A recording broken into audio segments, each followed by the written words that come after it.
Sex object है, तो वहां जितना भी कॉमर्शलाइजेशन हुआ या जितना भी बिजनेस फैला है, उसने स्त्री को सेक्स ऑब्जेक्ट के रूप में ही इस्तेमाल किया। जैसे आप किसी भी विदेशी कंपनी का विज्ञापन अगर देखो, तो हर विज्ञापन में स्त्री शरीर का वो भरपूर इस्तेमाल करेंगे। भले विज्ञापन ब्लेड का हो, लेकिन चेहरा स्त्री का दिखाएंगे। ब्लेड आप जानते हैं, शेविंग ब्लेड। तो शेविंग ब्लेड तो पुरुषों के इस्तेमाल करने की चीज है, उसमें स्त्री का चेहरा क्यों? क्योंकि आपकी सेंसुअलिटी को हिट करना, आपके लोअर इंस्टिंक्ट को हिट करना। यूरोप की जितनी भी कंपनियां कपड़े बनाती है ना, शूटिंग शर्टिंग्स के, वो सब महिलाओं के शरीर पर डाल डाल के उनका विज्ञापन कराते हैं। पुरुषों के इस्तेमाल आने वाला अंडरवियर बनियान स्त्री शरीर पर पहनाकर बेचा जाता है। और वहां के जितने भी अखबार हैं, जितनी भी पत्रिकाएं हैं, अगर आप उनको ठीक से पढ़ लें तो वहां के अखबार एक दिन का 1 किलो का होता है, इतना वजन का होता है। 250-300 पन्ने उस अखबार में हो सकते हैं। 3/4 हिस्सा उस अखबार का भरा रहता है वेश्याओं के विज्ञापन से। भाई आप लोग यार जरा भी समझते नहीं। बाहर चले जाओ ना बात करने के लिए, इतने शांति से सब लोग सुन रहे हैं और आप कचर कचर कर रहे हैं। कोई भी विज्ञापन अखबार का उठा के देखो, यूरोप और अमेरिका में मैगजीन उठाकर देखो, पढ़ो उसको आप, 101% विज्ञापन महिलाओं के, वेश्याओं के।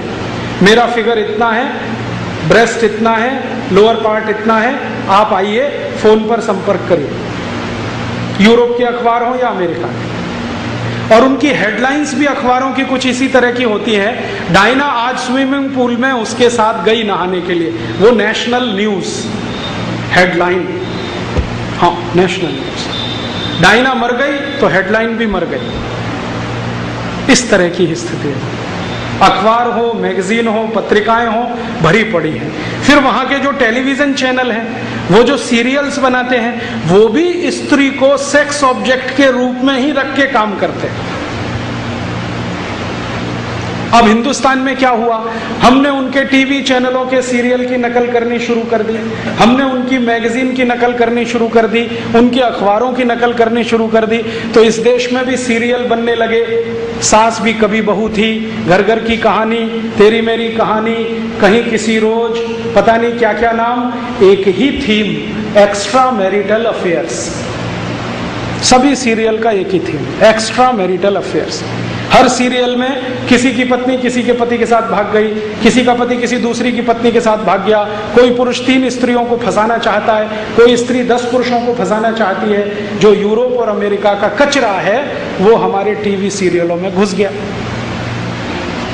और ये रोज दिखाया जा रहा है। हम बड़े प्रेम और शांति से देख रहे हैं, इस उम्मीद में कि इसमें से कुछ मजा आएगा। मजा क्या आएगा, थोड़े दिन में आपके घर में यही होने लगेगा। ऐसे ही होने लगेगा। क्यों होने लगेगा? इसलिए होने लगेगा कि मैं बचपन की एक कहानी याद है, मुझे माताजी मंदिर लेके जाती थी, तो मैं कहता था रोज रोज एक ही मंदिर में आना और वही भगवान का दर्शन करना, इसमें क्या रखा है? तो मेरी माताजी कहती थी कि देख, बार बार दर्शन करने से ईश्वर के जो गुण हैं वो अपने अंदर आने लगते हैं, इसलिए एक ही मंदिर में जाना, बार बार दर्शन करना बुरा नहीं है। अब ये बात मैं कभी भूलता नहीं। अब हमारे घरों में रोज रोज एक ही तरह के सीरियल का दर्शन हम करते हैं, तो उनके भी गुण हम में आने लगेंगे तो तर्क चल जाएगा, एक्स्ट्रा मैरिटल अफेयर्स में क्या खराबी है, क्योंकि यूरोप और अमेरिका में कोई खराबी नहीं है, तो यहाँ क्या खराबी है? और जब ये चल पड़ेगा तो सब कुछ टूटेगा इस देश में, सब कुछ टूटेगा।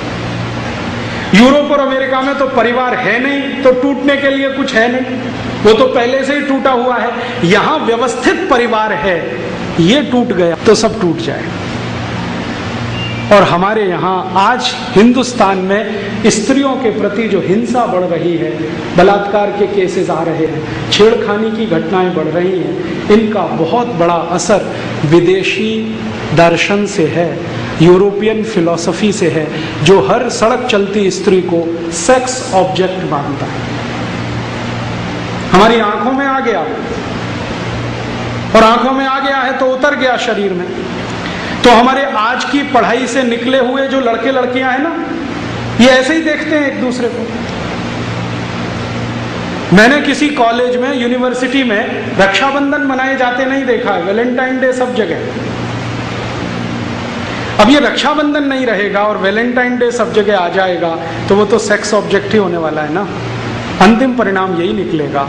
हर घंटे बलात्कार, हर घंटे छेड़खानी की घटनाएं बढ़ने ही वाली हैं। फिर हम कितने ही कानून बना लें, वो रुकेंगे नहीं। यूरोप में कभी भी आप किसी देश में जाएं तो बहुत इंटरेस्टिंग चीज दिखाई देती है।